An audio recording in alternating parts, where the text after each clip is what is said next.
Today's max performance workout, we got a pacing workout, which will be 5 rounds to completion, 3 simple movements, trying to stay on the same pace the whole time. Here's a preview of a couple movements we'll be doing in the workout itself or the warm-up to get primed for this challenging pace.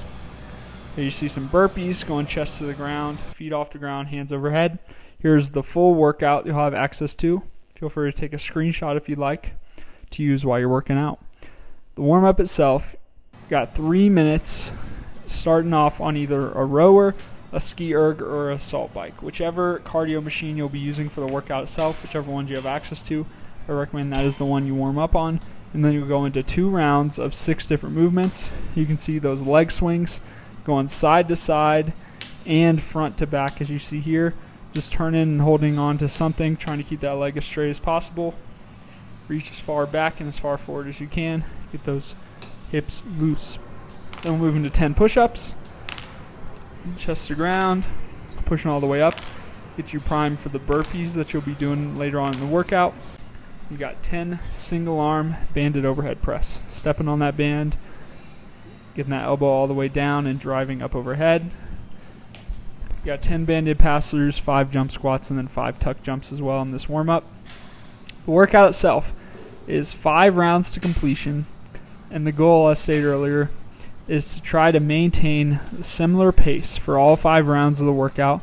You want your maximum deviation to be no more than 30 seconds if possible. So the 3 movements are 20 calories on your cardio machine, whether that be a rower, ski erg, assault bike, 10 dumbbell thrusters, and then 10 burpees.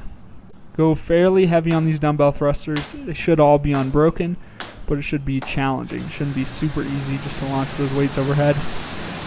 This is a workout where you could very easily go out and all-out sprint and then die off. So you have to really control how well you're able to pace yourself to try to stay fairly consistent for all 5 rounds. You can see a video. We starting out on that cardio bike. Here's another machine you could use, that ski erg, reaching up overhead and pulling those arms down fast. And then option 3, you got the rower. Again, it's just 20 calories total. It's going to be for 5 rounds, so it's going to be 100 calories in the whole workout. So that cardio machine will take the majority of the time unless you're really slow on burpees.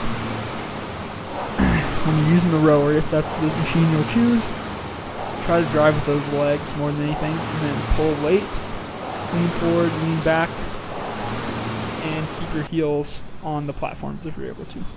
Here's a video of those dumbbell thrusters. This is me with more of a warm-up weight, but feel free to go heavy if you'd like.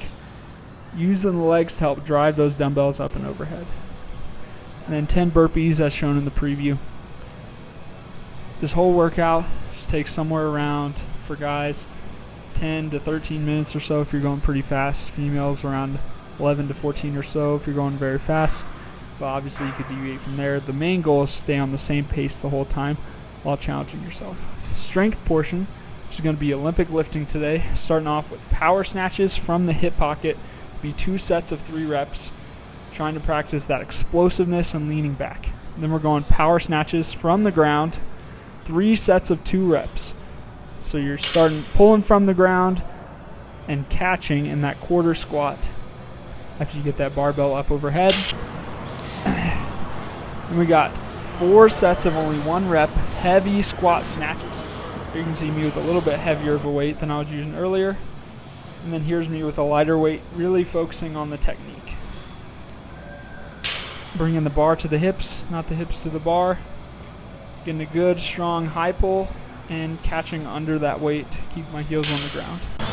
Finishing off the workout, you got 3 sets of 4 reps of a heavy snatch pull. In that snatch grip position, popping off the hips, not letting the bar get too far away from our body and shrugging those shoulders. Get very challenging when you start going really heavy in weight. This should be at least as heavy as what you finish for your last rep of those heavy squat snatches. Feel free to mix in some high pulls if you like into this workout, driving those elbows up a little depending on how heavy of a weight you choose to go with. You don't have to hold on to the barbell for all 4 reps of each set. Depending on how heavy you go, it might be ideal for you to do that.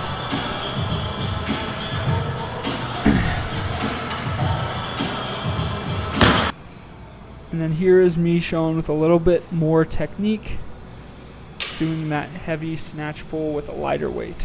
You're not going to want to go this light for your heavy snatch pull. It's just a better angle so you can really see the form